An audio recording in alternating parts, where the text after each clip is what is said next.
Hello, BookTube, and welcome back to June on the Range, a rootin' tootin' BookTube event for the month of June, created by Michael K. Vaughan, where we read Westerns all throughout the month of June. I've been having a blast. I have been, as you might see if you've been following my videos, I've been overindulging myself. And that's been wonderful. I've been reading a Western pretty much every night.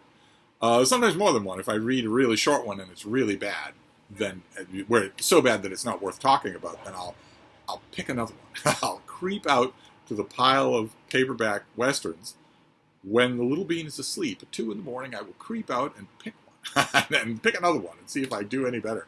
And it's been a blast. An absolute blast.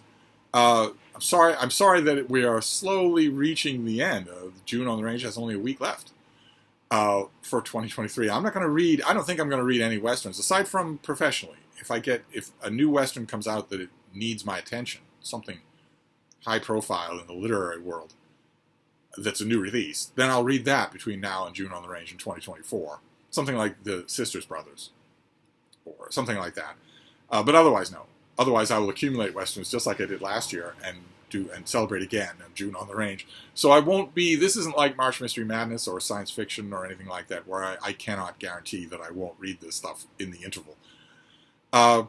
Which made me think of June on the Range for its sundowning days. We're heading into the last week of June on the Range.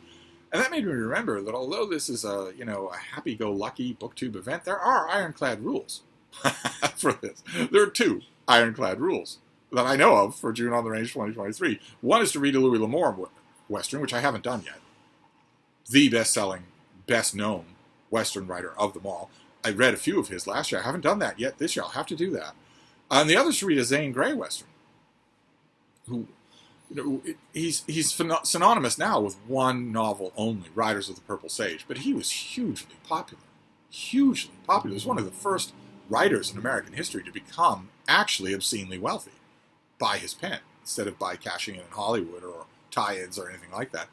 And that's another one of the rules, is to read a Zane Grey. I put both those rules off. So last night, I read a Zane Grey novel. I read a 1921 novel. This is To the Last Man.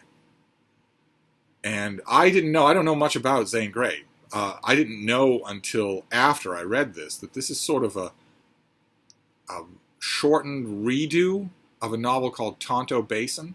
I've never read Tonto Basin. I read this thing and rather liked it. Zane Grey, one of the reasons why he is a giant in the industry, one of the reasons why he has a Penguin Classic and Louis L'Amour Never Will, one of the reasons why he has a Modern Library Classic and Louis L'Amour Never Will, it's because he's a better prose stylist. His books are really enjoyable to read, even something like this that very much gave me the feel of being dashed off. And also recycled. Obviously, recycled an earlier novel, which I didn't know. But these are really substantial. More substantial than most Western authors. So I understand why he's one of Michael K. Vaughan's ironclad rules. And another thing I didn't know about this book is that it's sort of a fictional takeoff of the Pleasant Valley War, which it started off as a family feud between 2 families, but it lasted for 10 years. It grew to be enormous. And there was a lot of heartbreak and a lot of incredible cruelty on all 3 sides, because it involved not only the 2 feuding families, but also the local First Nations people. So I was thinking about that, and naturally, because I'm nonfiction inclined, I read all the made-up stories that I get my hands on, but I'm nonfiction inclined. I like real books more than I like the made-up stories. I was naturally thinking, isn't it about time that somebody did a really good, new 500-page history of the Pleasant Valley War?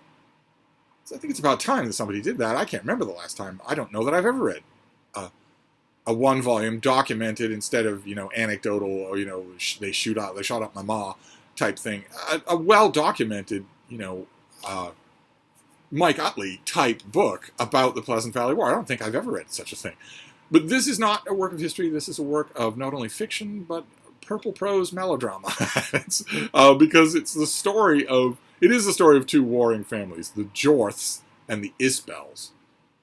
But it's mainly the story of Jean Isbel and Ellen Jorth, who are idealistic, sweet, hearts-in-their-eyes young people. The Isbels and the Jorths are rival cattle ranching families. But word has spread, and it's just possible that the Jorths are also branching out into sheep herding. And believe it or not, that was, if you're a city slicker, let's keep in mind, a good solid 70% of the humans on Earth live in cities. Virtually nobody lives in the country anymore. Let's keep that in mind.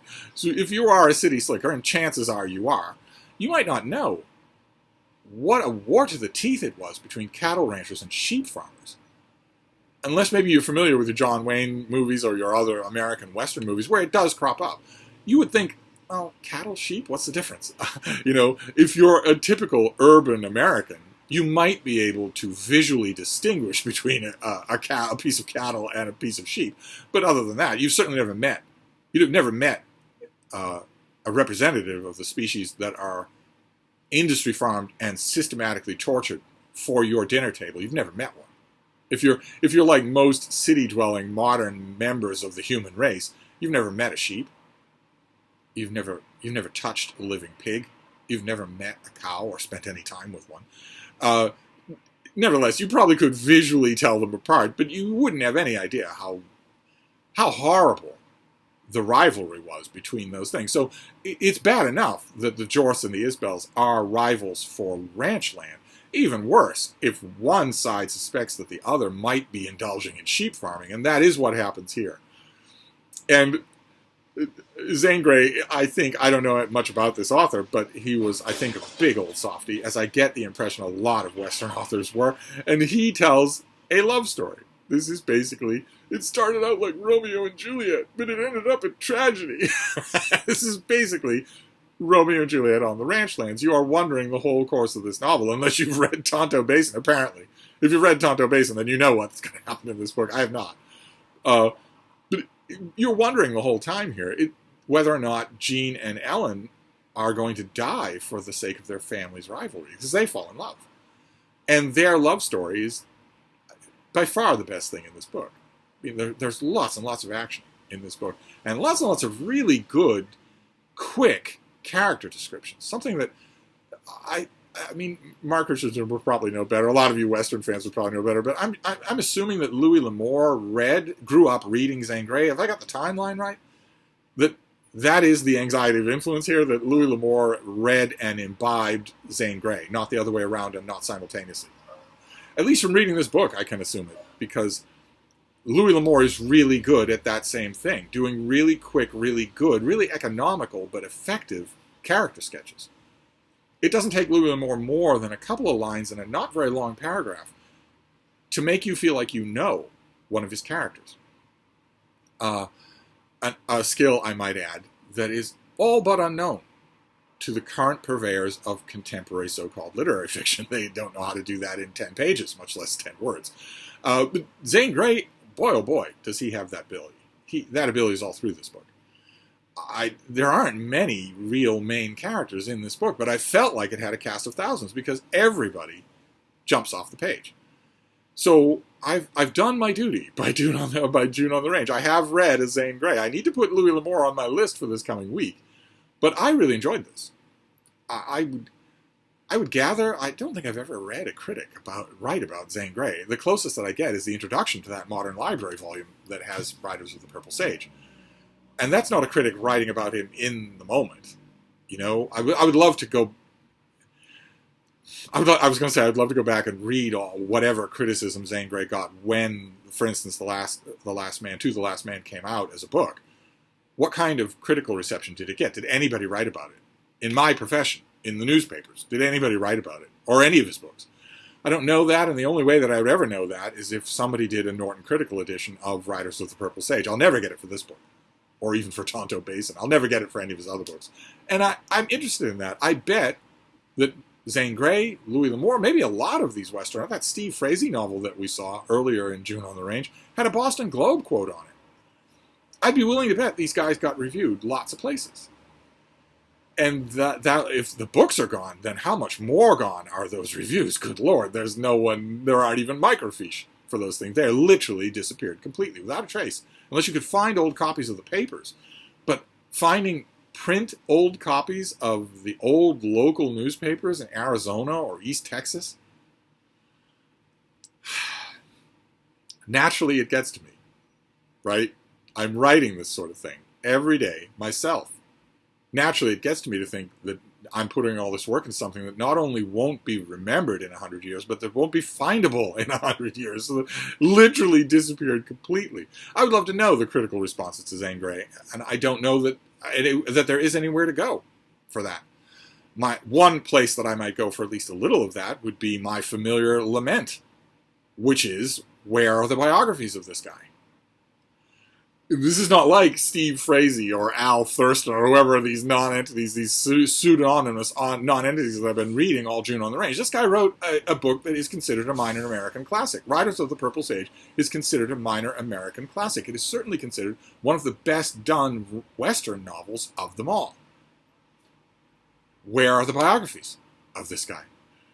It's like the whole country had this wild 35-year period where they couldn't get enough Westerns, where you could make a living, a very good living, in Zane Grey's novel, a six-figure living, writing Westerns. It's like the whole country went punch-drunk on that. So you're on your commuter rail train coming in to Tucson, and the spinner rack at the drugstore right there on the train platform has, what, 5 dozen mass-market paperbacks? And of those 5 dozen, 4 dozen are Westerns. It's like the whole country went through that period where that was the highest profile, best-selling, most regularly done thing. And then when that period was over, when that bubble burst, all of a sudden there was a whole bunch of institutional shame. So now not only do we not read these things anymore or produce them anymore, but we don't talk about them either. So no critical biography of Zane Grey. No critical biography of Louis L'Amour. He had to write one himself. His book, what is it called? Memories of a Wandering Man, is terrific. But where is the Zane Grey biography? For Pete's sake, or the Louis L'Amour biography. Anyway, a familiar lament on my part. I really enjoyed this book. I don't think I've ever read a Zane Grey that I didn't really enjoy. So I really enjoyed this, and I can say that pretty much about Louis L'Amour. There are a couple of Louis L'Amours that I thought were thin gruel. But even there, they had large parts that I enjoyed. Bits, set pieces that I enjoyed. So I look forward to the other ironclad rule of June on the Range 2023, which is to read a Louis L'Amour. I can't believe I've neglected him all this time. I will put him on my list for the remaining week of June on the Range. But this was a thumbs up. So I'm on kind of a roll. Granted, I loaded the dice in my favor by rereading 2 Western romances that I already knew I liked. This was a kind of a shot in the dark. I don't think I've ever read this before. I don't think I've read Tonto Basin either. So this was a kind of a shot in the dark, and it worked. So I am on a kind of a roll. We will see what tonight does. I don't think tonight will be Louis L'Amour, but I'm also thinking tonight it won't be another Zane Grey, because time is fleeting. Right? There's only so much time left in June on the Range. But anyway, that's my book for today. That was my June on the Range book for today. I quite enjoyed it. So I will wrap this up for now, and we'll see what we get tomorrow. Thank you, BookTube.